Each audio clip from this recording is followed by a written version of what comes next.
বিপিএলে আগমন হতে চলেছে আরও এক নতুন বিদেশি ক্রিকেটারের। হ্যাঁ দর্শক, আপনি ঠিকই শুনছেন। আগামী বিপিএলের সিলেট স্ট্রাইকার্সের হয়ে খেলার জন্য কথাবার্তা চলছে জিম্বাবুইয়ান তরুণ অলরাউন্ডার ব্রায়ান বেনেটের সাথে।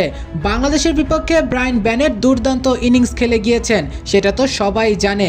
শুধু ব্রায়ান বেনেট যে ব্যাট হাতে তার কামাল দেখাতে পারে সেটা নয়, বল হাতেও কারিশমা দেখাতে পারে এই অলরাউন্ডার। ডান হাতে ব্যাট করার পাশাপাশি ডান হাতে অফ স্পিনটাও করতে জানেন এই অলরাউন্ডার। মিডল অর্ডার এই অলরাউন্ডারের সাথে প্রায় চুক্তি সম্পন্ন করে ফেলেছে সিলেট স্ট্রাইকার্স। কিছুদিনের মধ্যে হয়তো অফিসিয়াল ঘোষণাও চলে আসবে। তবে জিম্বাবুইয়ান এই অলরাউন্ডার ব্রায়ান বেনেট পুরো মৌসুম বিপিএল খেলতে পারবেন না। তিনি বিপিএল খেলবেন, তবে হয়তো সম্ভবত 7 থেকে 8 ম্যাচের জন্য তাকে পাওয়া যাবে। এরপর তার জাতীয় দলের খেলা থাকার কারণে তিনি হয়তো বাংলাদেশ ছেড়ে অর্থাৎ বিপিএল ছেড়ে তার জাতীয় দল জিম্বাবুয়েতে যোগদান করবেন। তবে ব্রায়ান বেনেট ব্যাট হাতে ও বল হাতে দুর্দান্ত কারিশমা দেখাতে পারে।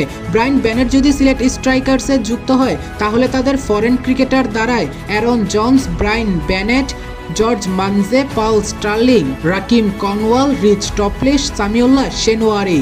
অর্থাৎ বলাই যায় রীতিমতো চুপ থেকে পাওয়ারফুল একটি স্কোয়াড তৈরি করে ফেলেছে সিলেট স্ট্রাইকার্স। এমন স্কোয়াড নিয়ে দুর্দান্ত ফাইট দিতে পারবে চা বাগানের সাম্রাজ্যটি।